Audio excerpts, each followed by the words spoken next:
오늘은 온유한 자에게 주시는 복, 아니 온유함의 복에 관해서 생각하도록 하겠습니다. 먼저 우리가 언제 온화해지는가, 온유해지는가 한번 생각해 보십시다. 기질 자체가, 타고난 성격 자체가 좀 온순한 분들이 있습니다. 그러나 예수님은 여기서 지금 성격이나 기질의 문제를 말씀하는 게 아닙니다. 우리가 온유한 자는 복이 있다 하시는 이 말씀을 생각하면서 두 가지를 조금 유념해야 되는데, 하나는 뭐냐면 이 온유함이 등장하는 그 위치입니다. 온유함이 심령이 가난하고 애통하고 그 다음에 온유함을 말하고 있습니다. 다시 말해서 하나님 앞에서 자기 자신의 그 죄성을 깨닫고 하나님이 이 죄성을 하나님의 방법으로 극복해 주시지 않으면, 하나님이 내 그 파산을, 내 영적인 그 파산을, 파국을 하나님이 메워 주시지 않으면 정말 나는 어디 설 데가 없다, 어떻게 할 수가 없다 하는 것을 알고 이 통곡한 사람들, 그 사람들이 온유해진 사람들이라는, 바로 순서상, 팔복의 순서상 그런 뜻이 있다는 것을 알아야 합니다. 그냥 기질이 좀 온순하다 이런 뜻은 아닙니다. 두 번째는 이 온유한 것과 그러면 심령이 가난한 것의 관계가 무언가? 비슷한 것 같은데? 뭐 심령이 가난한 것도, 가난한 사람이 막 나대고 그러는 사람이 없지요. 저 말고는. 저는 가난해도 되게 막 그렇게 좀 이렇게 막 허세를 부리고 좀 그러는데, 보통은 가난해지면 사람이 힘이 좀 빠지면서 이렇게 좀 유들유들해지, 유들유들이 아니라 뭐라 하지? 좀 이렇게 좀 부드러워지죠. 그러면 심령이 가난한 거하고 온유한 거하고가 별 차이가 없는데, 이게 약간 좀 반복되는 거 아닌가 이렇게 생각할 수 있겠는데, 이렇게 보시면 어떨까 하는 생각이 듭니다. 하나는, 심령이 가난하다고 하는 것은 내가 내 파산을 아는 내 깊은 마음입니다. 주관적인 깨달음 같은 거죠. 내가 내 상태를 보면서 누가 뭐라 얘기하지 않아도, 어떤 무엇이 닥치지 않아도 그냥 내가 내 자신의 가난을 아는 그 주관적인 내 깊은 어떤 마음, 이거를 심령의 가난이라고 말한다면, 이 온유한 거는 그렇게 가난하게 된 마음으로 섰을 때 하나님 앞에서도 내가 가난하다는 것을 알고 하나님께 뭔가 이렇게 주장할 것이 나로서는 없구나 하는 것을 깨닫게 되고, 심지어는 사람들 앞에서도 내가 이렇게 참 이렇게 거짓되고, 내가 참 이렇게 고집세고, 내가 안 그런 줄 알았는데 내가 조금 별난 사람이구나 진짜. 뭐 이런 생각이 들어서 하나님에 대해서, 사람에 대해서, 어떤 관계 면에서 내 자신의 가난, 내 자신의 부족, 내 자신의 어떤 결핍을 관계 면에, 관계상에서 알게 된 마음이라고 그렇게 구분을 지으면 좋을 것 같습니다. 죄송합니다만 이걸 왜 키셨습니까? 저는 이게 여기가 머리가 없어 가지고 여기다가 벼슬 쬐면 뜨겁습니다.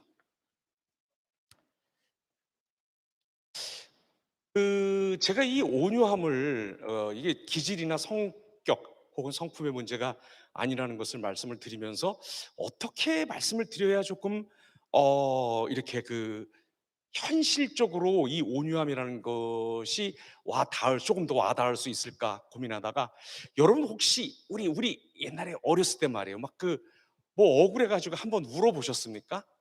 최근에는 여러분 안 우시죠? 우시는 분들의 삶과 표정이 이럴 수가 없습니다. 어렸을 때 울어봤잖아요. 막 이렇게 숨이 막 고라지지 않을 정도로 막 한번 울어보셨습니까? 근데 그렇게 울고 나면 뭐가 밀려들죠? 졸음이 밀려듭니다. 그러면 자고 일어나잖아요.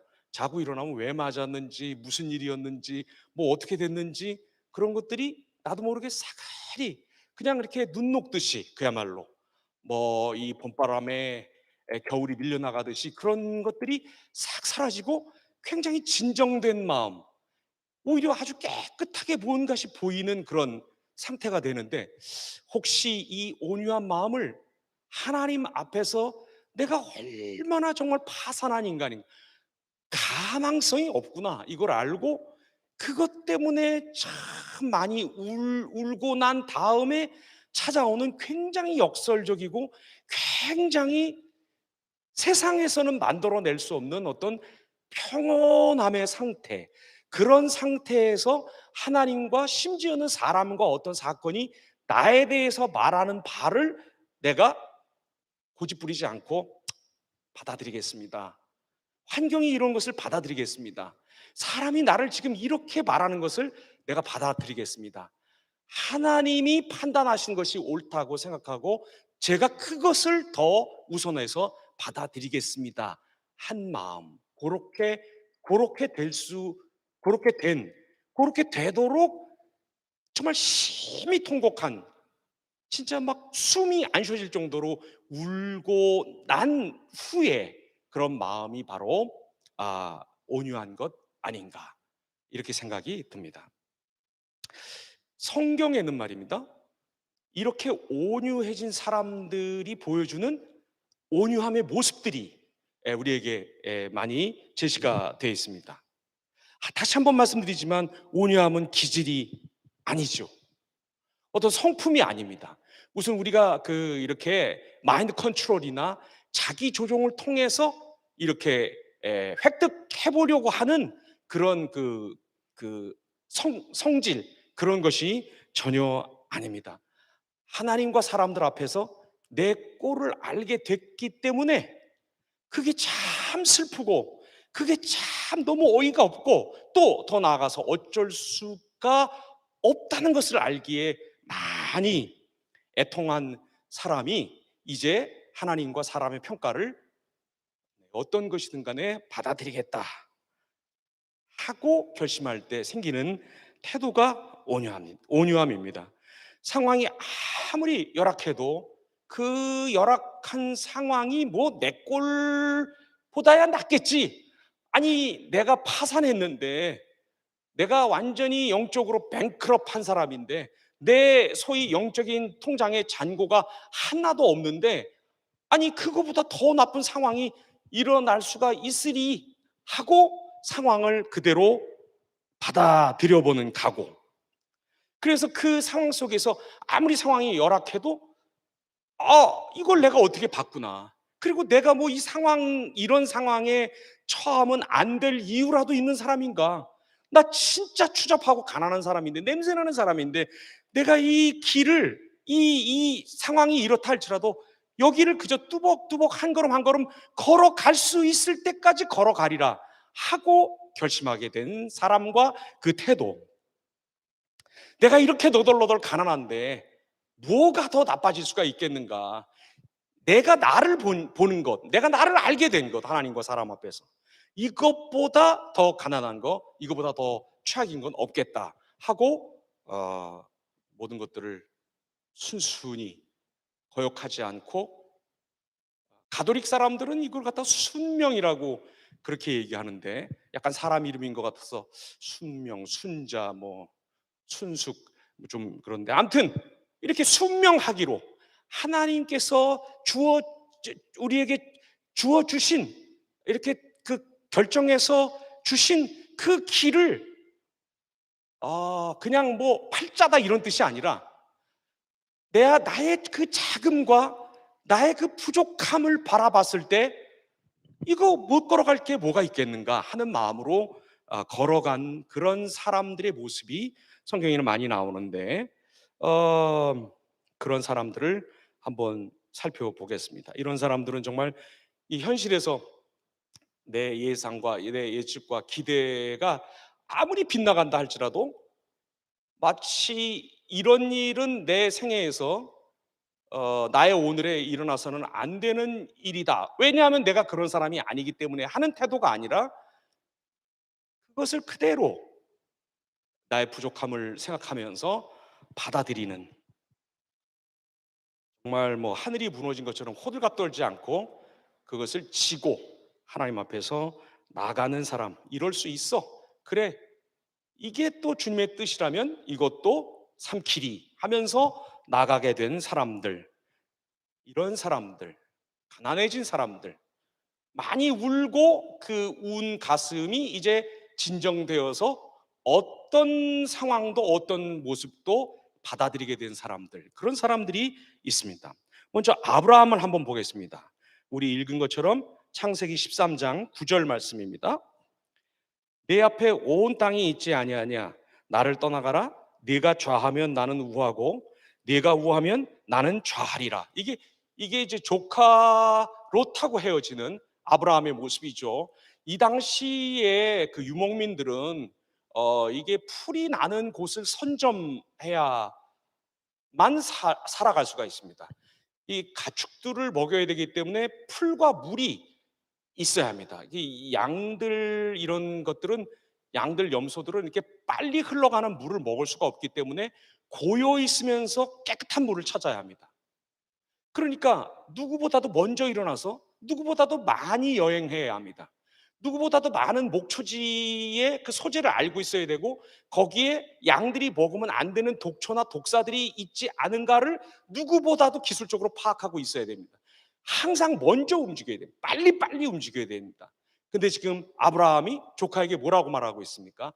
네가 먼저 택하라는 겁니다. 네가 이니셔티브가 있으니까 네가 가면 내가 그 반대로 가겠다. 너에게 우선권이 있다. 이거는 나 죽겠다 이런 얘기하고 똑같은 얘기입니다. 그런데 여러분, 야, 아브라함이 참 사람 호인이었네. 마음이 넓네. 야, 저 정도는 돼야지. 우리도 저런 성품을, 저런 마음을 주옵소서. 안 됩니다. 그렇게. 왜냐하면 아브라함이 이런 마음을 어디서 얻었습니까? 이집트에 내려가서 자기 와이프가 누이라고 속이고 파라오한테 개망신 당하고 올라온 이후에야 이런 마음이 생긴 겁니다. 뭘 본 겁니까? 뭘 본 사람이 이렇게 목숨을 양보하는, 먼저 네가 행하라고, 네가 취하라고 하는 그런 말을, 이런 태도를 언제, 어떤 일이 있고 나서 이후에야 보입니까? 바로 애굽 사건입니다. 거기서 자기 실체를 본 거예요. 야, 민족이고 열방이고 복이고 뭐고 간에 정말 나는 여기에 어울리지 않는 사람입니다.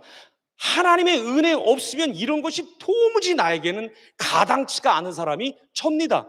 이걸 깨닫고 난 후에야 자기의 가난을 알고 가슴을 치면서, 물론 성경에 그런 얘기가 나오지는 않습니다만, 그런 일을 겪고 난 이후에야 조카 롯을 향해서 심지어는 자기의 생사권마저도 양보하는 모습을 보였다. 우리가 이렇게 결론 내릴 수가 있는 것입니다. 두 번째, 모세입니다. 이 사람 모세는 온유함이 지면의 모든 사람보다 더하더라. 13절, 모세가 여호와께 부르짖어 이르되 하나님이여 원하건대 그를 고쳐 주옵소서. 이게 바로 자기 그 일족들 가운데서 자기를 반대하는 사람들이 들고 일어났죠. 자기 동생이 들고 일어난 것입니다.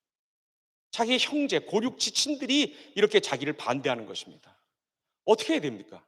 옛날에 이집트에서 사람 때려 죽이던 그 성질대로라면 어떻게 해야 됩니까? 축출해야죠. 더더군다나 하나님께서 치시니까 뭐라 그래야 돼? 참 고섭다 하고 진짜 그 선전해야죠. 자기의 지도력을 강화하는데 이 일을 사용해야죠. 그런데 모세가 이렇게 하지 않은 것을 볼 수가 있습니다. 하나님 고쳐달라고, 저 사람이 살이 썩어 들어가는 그런 흉측한 형벌을 당하지 않게 해달라고 그렇게 하나님 앞에 호소하는 모습을 볼 수 있습니다. 이 사람이 어떤 사람입니까? 옛날에 자기 말 안 듣는다고 이집트에서 사람 때려 죽이던 사람입니다. 이 모습을 언제 어디서 봤습니까? 자기의 이 가난한 모습을, 파산한 모습을 어디서 봤습니까? 자기에게 하나님의 백성들을 위한다고 하는 그 겉으로 꾸민 명분 밑에서 자기의 고집과 자기 식과 자기 주장을 하는 그 무서운 파산이 자리 잡고 있다는 것을 어디서 봤겠습니까?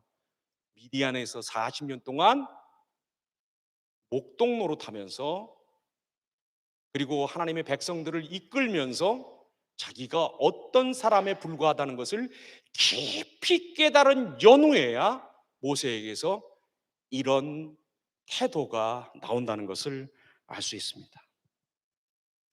다윗이 압살롬의 난 때 한 말인데요, 왕이 사독에게 이르되 보라, 하나님의 궤를 성읍으로 도로 메어 가라.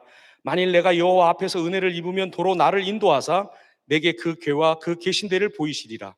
그러나 그가 이와 같이 말씀하시기를 내가 너를 기뻐하지 아니한다 하시면 종이 여기 있사오니 선히 여기시는 대로 내게 행하시옵소서 하리라. 압살롬의 난이 일어나니까 이 사독이라고 하는 제사장이 법궤를 메어다가 이 다윗과 함께 이 법궤를 지고 가려고 했습니다. 이 법궤가 무슨 상징입니까? 하나님 임재의 상징입니다. 이 당시는 신정일치한 그런 나라였기 때문에 하나님의 법궤라든지 제사장이라든지 이런 것들의 향배가 어떤 한 왕이나 어떤 한 권위자가 정당하고 정통한가를 결정하는 아주 중요한 수단이었다. 그런데 다윗이 그것을 취하지 않겠다고 얘기하는 것입니다. 그런 식으로 이 문제를 피하지 않겠다고 얘기하는 것입니다. 자기 급한 일에 하나님의 임재의 상징을 그런 식으로 사용하지 않겠다라고 얘기하는 것입니다. 죽이시려면 죽이시고 살리시면 살리실 것이라고 하는 그런 신념으로, 그런 마음으로 나아가고 있습니다. 이 사람이 우리아를 교묘하게 모살하던 계획살인하던 바로 그 다윗 맞나요? 언제 다윗에게 이런 마음이 생겼을까요? 다윗이 밧세바와 간음한 후 곧장 나단이 찾아온 게 아니라 최소한 1년 이상의 시간이 걸렸습니다. 그 1년 동안에 다윗이 멀쩡하게 예배드리고 멀쩡하게 성전에 올라가고 멀쩡하게 찬송 부르고 멀쩡하게 백성들을 다스리며 국사를 돌보는 일을 다 했습니다. 그게 거짓으로 판명난 것입니다. 1년이나 후에. 그때 다윗이 어떤 태도를 나단 앞에서 취합니까? 침대가 눈물에 젖도록 회개하는 모습을 볼 수 있습니다. 눈물을 흘렸다라고 하는 게 중요한 게 아니라 시편 51편에서 왜 눈물이 흐를 수밖에 없었는가 하는 그 이유들을 설명하고 있는데, 여러분 시간 날 때 꼭 시편 51편을 정독해 보시기 바랍니다. 내가 들켜서 창피하다가 아닙니다. 내가 사람들을 속여서 앞으로 왕 노릇을 어떻게 할까라고 고민하는 시편이 아닙니다. 자기의 죄와 그 죄의 결과가 오로지 하나님 앞에만 있다고 얘기하고 있습니다. 사람을 죽였는데, 백성들을 기망했는데 왜 자기 죄와 그 죄의 결과가 하나님 앞에만 있다고 얘기합니까? 사람은 오래 기억하지 못합니다. 그러나 하나님은 영원히 기억하십니다. 영원히 기억하신 하나님을 도발한 죄를 하나님 자신이 어떤 방법으로든 간에 용서하고 정당하게 해결하지 않으면 자기 죄는 영원히 있을 것을 알며 떠는 그 무서운 밤을 지내고 나서야 다윗에게 이러한 태도가 생기는 것입니다. 마지막으로 예수님 보십시오. 우리 이 팔복의 말씀을 막 시작하기 전에 마지막으로 읽었던 말씀이 뭡니까? 예수님이 수많은 지역에서 수많은 각색 병에 들린 사람들을 고쳐주십니다. 우리에게서 그런 일이 일어났다면 우리는 어떻게 해야 합니까? 어떻게 하시겠습니까? 알려야죠. 혹시 못 알아보는 사람이 있을까봐 알려야죠. 유튜브로 찍어서 막 갖다가 막 올리고 이렇게 해야죠. 선전해야죠. 광고해야죠. 그렇죠? 유튜브 얘기하니까 좀 생각이 나네. 우리가 4월 3일, 4일 사이에 부활절을 앞두고 우리 그저 중국의 항저우에서 활동하는 형제 한 분의 간증을 좀 온라인으로 좀 드리려고 합니다. 이 형제는 그 팔로워가 한 250만 명 정도, 250명이 아니라 제가 아주 가끔 유튜브를 이렇게 슥슥 지나치다 보면 기도원 뭐 이런 게 나와서 깜짝 놀래가지고 이 같은 이름에 뭐가 그 단체가 있나 해서 혹시 옛날에 그 성경 나눠주는 호텔 방에다가 성경 집어넣는 그 기도 그건가 해서 보면 어디서 많이 보던 그 아주 굉장히 촌스러운 1960년대 북한을 연상시키는 그런 어떤 모습이 이렇게 보면서 기도원 보면 거기 막 제가 한 설교의 제목 비슷한 게 막 이렇게 나와 있는 거예요. 깜짝 놀래 가지고 이렇게 봅니다. 보고 거기 뷰어가 몇 사람 됐나 이렇게 안 볼 수가 없잖아요. 그렇죠? 아무튼 깜짝 놀랐지만 기왕 놀란 김에 그래도 몇 사람 봤나 보면 26명 뭐 이렇게 정답게 이렇게 있더라고요. 두 자릿수로. 숫자의 그 어두운 저 빨리 파악하라고. 250명이 아니에요. 250만 명의 팔로워를 거느리고 있는 그런 좀 인플루언스가 있는데 이분이 형제인데 되게 재밌는 게 이 형제가 뭐를 하는 분이냐면 화장품, 여성들이 쓰는 화장품을 리뷰하는 사람이에요. 그걸로 중국에서는 그걸 왕홍이라고 그렇게 부른다고 하더라고요. 그 왕홍으로 아주 굉장히 큰 영향력을 미치고 있는 형제인데 그 형제가 그리스도인입니다. 그래서 자기의 삶과 사랑과 꿈과 또 믿음과 이런 것들을 한 이틀에 걸쳐서 이렇게 좀 우리에게 나누겠다고 그렇게 했고 또 우리 교회에 또 재능 있는 분들이 나셔서 기도원 강의업만 들으면 좀 딱딱하니까 중간에 뭐 노래도 부르고 뭐 악기도 연주하고 그렇게 해주시겠다고 합니다. 그래서 피아노는 누가 치냐 그래서 제가 오늘부터 손가락을 제가 좀 풀고 있겠다고. 이제 혹시 여러분 설교 시간에 이렇게 딴 얘기하면 안 되는데 여러분 혹시 글렌 굴드라는 사람 아십니까? 글렌 굴드라고 그 유튜브에 쳐서 이렇게 들어가 보면 이 사람이 그 바흐의 그 뭐지 골든벨그 무슨 그 뭐 이렇게 그 뭐 변주곡인가 뭔가 그걸 이렇게 연주를 하는데 그 연주에 본인이 흥얼거리는 소리가 다 거기 들어가 있어요. 이렇게 들어보면 어떨 때 보면 피아노 소리보다 그 흥얼거리는 소리가 더 이렇게 크게 들리는데 제가 그 악기를 연주하겠다고 하는 분에게 피아노 소리는 안 들리고 제 흥얼거리만 들리는 그런 반주를 제가 해드린다고 약속을 드렸습니다. 아무튼 여러분 4월 3일, 4일 기억하시고 아마 이제 임원들, 리더장들이 여러분에게 혹시 그 형제에게 묻고 싶은 거 있으면 진짜 남자냐 이런 건 묻지 마시고요. 뭐 묻고 싶은 거 있으면 여러분 아마 뭐 적어서 어디 이렇게 톡 뭐 이런 걸로 보내라고 얘기할 겁니다. 여러분 묻고 싶으신 거 자유롭게 물어서 뭐 누가 중간에 그걸 물어준다든지 뭐 그렇게 하려고 합니다. 아무튼 설교하다가 광고로 해서 죄송한데 4월 3일, 4일 밤이에요. 그러니까 여러분 기억하시고 예. 하나님이 하나님 모르던 한 사람을 하나님 앞으로 인도해 내셔서 어떻게 하나님의 사람으로 다듬으시고 쓰고 계시는지 또 앞으로 그런 일을 통해서 우리 모두가 뭘 준비하고 어떤 자세로 살아가야 될지 한번 좀 생각해 보도록 하겠습니다.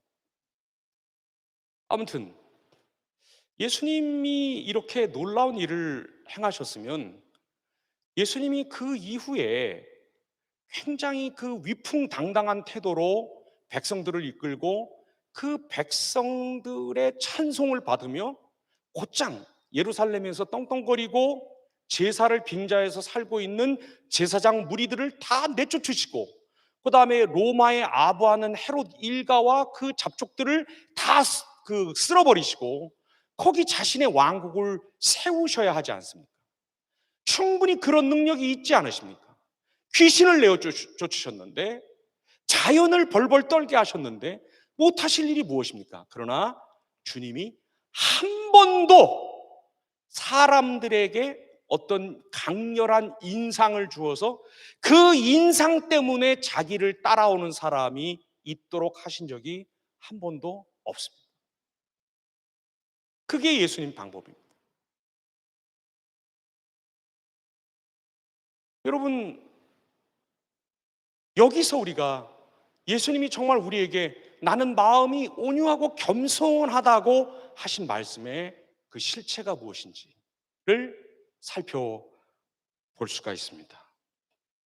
이런 온유함, 이런 온화함, 이것이 그냥 만들어진 것이 아니라 타고난 성품이나 기질이 아니라 하나님께서 이런 태도가 만들어지도록 초자연적으로 영적으로 역사하실 때 우리에게 이런 것들이 만들어진다는 것을 생각해야 하겠습니다. 이 온화함을 가지고 있으면 자신의 가난함을 알고 애통하는데 오히려 그 애통하는 마음 때문에 굉장히 역설적으로 평안한 상태가 찾아온 사람들, 하나님이 행하시는 그 무엇도 받아들이고 벌어지는 어떤 일도 주님의 입장에서 바라보며 걸어갈 수 있겠다라고 하는 전혀 새로운 차원의 용기를 갖게 된 사람들에게는 상이 주어집니다. 땅을 기업으로 얻게 된다는 것입니다. 그런데 재미있는 것은 베드로 같은 사람들, 움직이는 사람의 귀를 쳐서 그 귀만 떨어뜨리려면 정말 대단한 칼솜씨 그리고 대단한 결기가 아니면 안 되는데, 이 사람을 뵐 목적으로, 사람을 그냥 칠 목적으로 칼을 휘둘렀던 베드로 같은 사람이 베드로 전후서 보면 입만 열면 겸손과 온유와 선행과 이런 말들을 할 정도로 베드로가 변했지 않습니까? 그리고 스테반을 죽일 때 이 투표가 온당한 것이다, 이 결정이 온당한 것이다 라고 하는 최종 보증을 사울이 했습니다. 사울이 했습니다. 그 사울 역시 너희는 나를 본받으라, 내가 너희를 위해서, 복음 안에서 너희를 낳기 위해서 내가 어떤 수고를 했는지 너희는 안다, 그렇게 말할 정도로 온유한 사람이 되었습니다. 그런데 바울에게 땅이 있었습니까? 베드로에게 땅이 있었습니까? 없었습니다. 그러면 땅을 주신다는 말씀은 무슨 뜻인가 하는 것을 생각해야 됩니다. 먼저 이 땅이 그냥 주어지는 땅이 아니라 뭐라고 말씀하십니까? 기업으로 받을 것이다 하는 말씀이 있는데, 따라서 땅을 볼 것이 아니라 기업으로서 땅을 주신다. 방점을 기업 땅에다 찍지 말고 기업을 바라보는데 이 방점을 두어야 할 것입니다. 땅을 기업으로 주신다는 말씀은 무슨 말씀이십니까? 첫 번째, 기업이라고 하는 것은 유산으로 준다는 말입니다. 유산을 처음부터 내놓지 않습니다. 그렇죠? 유산은 처음부터 애 태어났을 때 주는 게 유산 아닙니다. 모든 일들이 다 한 세대가 지나는 그 끝에서 최종적인 결정으로 주는 게 유산입니다. 따라서 우리가 땅을 기업으로 받는다는 말은 이 땅에서 내가 좀 억울하게 살고 사람들이 손가락질하고 뭐라 했지만 그걸 꾹 참았더니 이렇게 무슨 어느 회사 무슨 공기업의 직원들처럼 땅을 내가 차지하게 됐다, 그런 뜻이 아니라 하나님께서 겨우 끼 가져야 얼마를 갖겠어요? 몇 평방미터를 갖겠습니까? 끼 가져야. 그런데 하나님께서 새 하늘과 새 땅이 올 때 우리로 하여금 그곳에서 영원히 하나님을 즐거워하며 그것을 하나님이 주신 선물로 영원히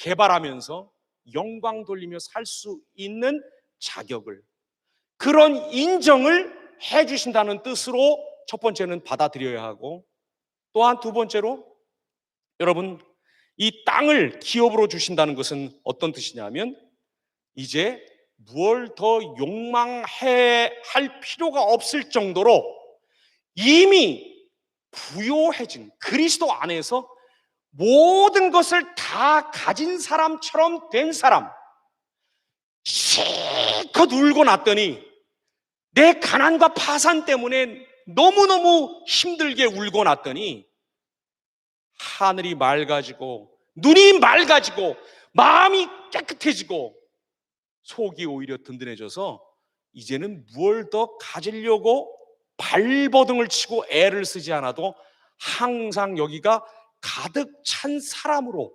진정한 만족을 아는 사람으로 거듭나게 되었다 하는 뜻을 가지고 있습니다. 고린도전서 3장 21절 23절, 특별히 21절, 그런즉 누구든지 사람을 자랑하지 말라, 만물이 다 너희 것임이라고 말씀하고 있습니다. 땅 정도가 아니라 이게 다 그리스도 안에서 우리 거라는 것입니다. 그러니까 아등바등 거릴 필요 없다는 말입니다. 고린도 후서 6장 10절에는 근심하는 자 같으나 항상 기뻐하고 가난한 자 같으나 많은 사람을 부유하게 하고 아무것도 없는 자 같으나 모든 것을 가진 자로다 하는 말씀이 있는데, 바로 아무것도 없는 것 같은데 모든 것을 갖게 된 온유한 사람, 굉장히 가난해 보이는데, 아니 가난하다고 하나님 앞에서 내가 정말 가난하다고 울었는데, 애통했는데, 통곡했는데 하나님이 오히려 그 마음에다가 모든 것이 다 채워진 하나님의 인정. 축하한다. 내가 널 안다. 내가 널 받았다 하는 이 말씀을 듣게 된 사람의 마음 상태, 이것이 바로 오늘 말씀이 말하는 온유함입니다.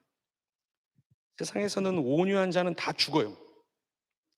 온유한 자는 자취가 끊어집니다. 제가 지난 화요일에 교통사고를 하나 당했는데, 이 교회 오는 그 일정이 너무 그 시간이 빠듯해가지고 이 사고 뒤처리를 조금 단단히 안 했어요. 제 차를 타고 오던 차를, 저희 차를 박은 게 멀시디스 벤츠 한 500 가까이 되는 차인 것 같아요. 굉장히 육중하고 좋은 차인데, 이 양반 면허도 없이 운전을 하더라고. 직진을 그 어디입니까, 그 매봉 터널 앞쪽으로 직진을 해야 되는 그 차선에서 좌회전을 시작한 저희 차를 와서 들이받았어요. 제가 술 드셨습니까? 그랬더니 무슨 말을 그렇게 막 하냐 그러더라고요. 아니 무슨 운전을 이렇게 막 하십니까? 운전을 그렇게 막 해놓고 무슨 말을 막 하냐 그러면 어떡합니까? 근데 시간이 여기 7시까지, 아침 7시까지는 와야 돼서 제가 전에 한번 빠져가지고 그 반성문을 한번 썼단 말이에요. 또 그런 일이 생길까 봐 제가 부랴부랴 여기 오면서 아무튼 보험으로 처리를 하면 될 것 같아서, 제가 한국에서도 운전을 해보고 일본에서도 운전을 해보고 미국에서도 운전을 해봤는데 아무튼 무슨 사고를 제가 한 번 낸 거 외에는 이렇게 사고를 당한 적이 없어요. 그래서 이렇게 하면 되나 보다. 거기 사거리니까 무슨 뭐라 그래요? CCTV도 많고 이 블랙박스도 다 달려 있고 하니까 이렇게 해서 이제 신고를 하면 되겠거니 했어요. 운전면허증이 없다고 집에다 놓고 왔다고, 나 어디 무슨 궁궐 무슨 타워에 산다고 막 이런 식으로 나 저기서 나왔다 그러면서 자랑하면서 이 비싼 차를 어쩌고 저쩌고. 비싼 차면 똑바로 몰아야지. 왜 비싼 차가 똥차를 이렇게 봐가지고 왜 그런지 모르겠지만, 아무튼 그래서 좀 사고 처리를 조금 덜 했어요. 근데 나 같으면 그러고 나면 전화라도 해서 어디 병원을 좀 가봤냐, 예? 또 미안하다, 이렇게 아침에는 나도 바빠서 좀 경황이 없어서 인사도 제대로 못하고 그렇게 헤어졌다, 꼭 병원에 한번 가봐라. 난 그렇게 인사할 줄 알았어요. 나이 자랑을 하도 하길래 차 자랑을 하고. 얘기가 점점 달라지네. 내 지금 몸이 아픈 것보다 너무너무 화가 나요. 왜 그 자리에서 경찰을 안 불렀을까? 예. 물론 제가 온유하게 처리한 건 아니에요. 하고 싶은 말 다 하고 일단 썼던 모자도 막 벗고 막 튀어나가고 막 이랬단 말이에요. 전 온유하게 한 건 아닌데 어쨌거나 조금 신사적으로는 하려고 했어요. 그랬더니 안 되더라고. 너무 복잡해요. 그것 때문에 며칠 동안 무슨 이게 치료받고 하는 것보다 더 힘들어. 이게 너무 마음이 무거워요. 오늘도 아침에 그쪽으로 오는데 이렇게 그 차를 타고 거기로 오는데 바로 그 차선에 서 있는데 가슴이 막 벌렁벌렁거리고 옆에 차만 서 있어도 깜짝깜짝 놀래요. 제 쪽을 들이받았거든. 세상에서는 온유하면 안 된대요. 다시 한번 말씀드리지만 전 온유하게 한 건 아니에요. 바보처럼 한 거지. 바보처럼 하는 거하고 온유한 거하고는 좀 차이가 있는데, 아무튼 세상에서는 온유하게 하는 게 아니래요. 온유한 사람들은 자취가 끊어져요. 이 세상에 어디 있는지도 몰라요. 그러나 여러분 기억하시기 바랍니다. 하나님은 반드시 하나님 앞에서 자기의 없음을 알고 가난함을 알고 통곡하고 애통하고 상하고 마음이 찢어질 때까지 운 사람들을 기억하십니다. 이 사람들을 찾아서 반드시 세워내십니다. 이 세상에서는 온유한 사람들을 말살하려고 하지만 하나님은 말살된 것 같은 그 온유한 사람들을 반드시 찾아내서 그들에게 상 주십니다.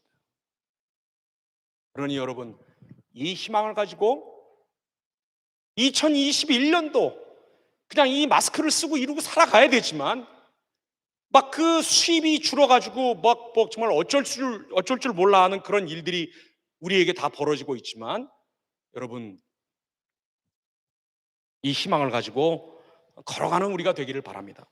웬만한 비웃음이나 사람들의 무시 같은 것들은 흘려버리고 묵묵히 주님을 바라보면서 걸어 나가십시다. 하나님이 반드시 우리를 인정하시고, 너 안다.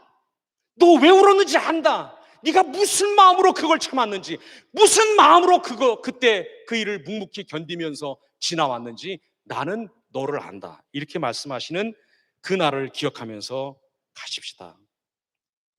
우리가 아니라, 내 고집이 아니라, 내 주장이 아니라 하나님과 하나님이 하신 일들만이 드러나기를 부릅뜨고,